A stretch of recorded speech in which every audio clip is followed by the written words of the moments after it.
Hi guys, நம்ம மீன் தொட்டிக்கு தண்ணி மாற்றி ரொம்ப நாள் ஆச்சு. அதனால் தண்ணி மாற்றணும்னு போனால் அங்கே ஏதோ குட்டி குட்டியாக இழஞ்சிச்சு. என்னென்னு பார்த்துட்டு நானும் டப்பை தூக்கிட்டு வந்துட்டேன். டப்பை தூக்கிட்டு போய் வச்சேன். அதில் மீன் குட்டி இருந்துச்சு. சரி, குட்டியை பிடிச்சிரும் அப்படின்னு பிடிக்க போனேன். அது பிடிக்க முடியல. டக்குன்னு நான் பெரிய மீனை பிடிச்சிட்டேன். 4 மீன் தான் விட்டுருந்தோம். அதில் ஒன்று தான் குட்டி போட்டுருந்துச்சு. மொத்தமாகவே 5 குட்டி தான் போட்டு இருந்துச்சு. 5 குட்டியும் செம ஃபாஸ்ட்டாக இருந்துச்சு. நம்மளும் அந்த பக்கெட்டில் தண்ணி மாற்றிடணும்னு பைப்லைன் தண்ணியை பிடிச்சிட்டேன். ஃபஸ்ட் டைம் மீன் வளர்க்குறதுக்கு முக்கியமான மெடிசனே உப்பு தானே.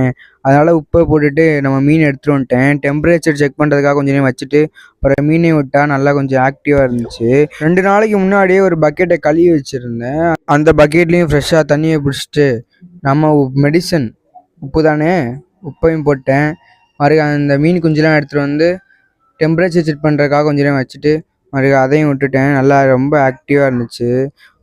இருந்த இடத்துல 2யும் கொண்டே வச்சுட்டேன். நம்ம வீடியோ பிடிச்சதுன்னா லைக் பண்ணுங்கள், ஷேர் பண்ணுங்கள், கமெண்ட் பண்ணுங்கள்.